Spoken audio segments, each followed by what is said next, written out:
So the U.S. catastrophe in Afghanistan is finally over. At the moment, U.S. media seems to be laser focused on those dastardly U.S. presidents that listened to the will of the American people and finally ended this disaster. What I'm more interested in is how do we make sure this never happens again? How do we never spin another $2 trillion into some wasted military adventure? Well, it turns out it's actually pretty simple.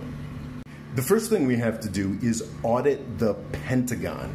It is the only part of the U.S. government that doesn't have to be accountable for the money it spends. We've tried to audit the Pentagon before, but they fail every time. And their excuse is that, well, they can't be bothered to get every penny right because they're doing such important stuff like, building that military in Afghanistan.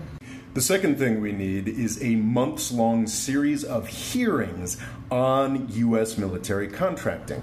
You know, like those things we did for Benghazi, but a lot more serious and a lot more far-reaching. Unfortunately, we're not going to send anybody to jail over this, but we need to humiliate these people. We famously spent something like $2 trillion, and a tiny fraction of that ever made it to Afghanistan. It's mostly just went to Northern Virginia and making a lot of people rich, a lot of people in the United States rich.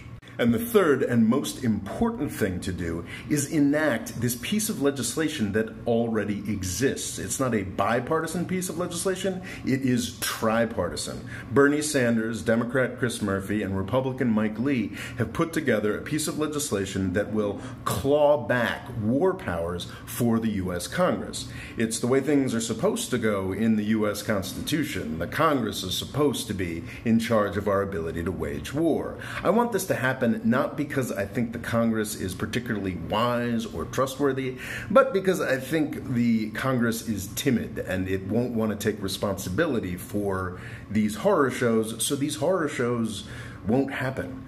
We need to do this. We owe it to ourselves, we owe it to the Afghan people, and we owe it to the people of the next 10 countries that the U.S. military-industrial complex tries to target.